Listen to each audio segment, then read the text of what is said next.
Distinguished guests, ladies and gentlemen, boys and girls, good morning and a warm welcome to the Kokoda Track Memorial Walkway ANZAC service and the Australian War Widows New South Wales Field of Remembrance service.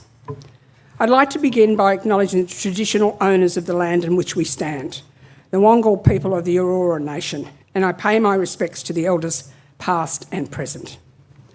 We have four very special guests here today I wish to acknowledge. They're our World War II veterans. Bert Collins, who's 105. Bruce Robinson, who's 100. Reg Chard, 97. Lloyd Birtsell, 97. Please acknowledge their presence.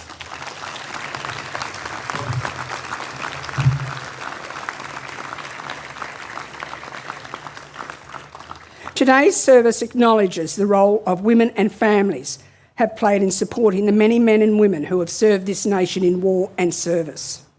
Women in particular faced new responsibility and challenges as husbands, brothers and fathers went off to war. Those at home also had to endure months and sometimes years of waiting and worrying for their loved ones overseas to come home safely. In many cases, women had to replace men in the workforce. This put a lot of pressure on the older children in the family as they had to take care of the household duties and any younger child. Even when their loved ones returned, they were suffering from serious injuries and or the effects of service-related injuries.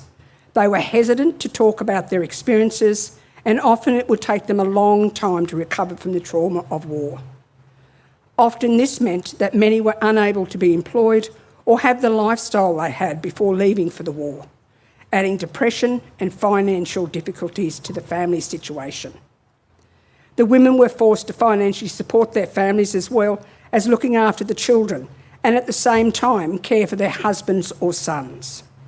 This situation made life very difficult. This meant that many women had become responsible for supporting the entire family for many years.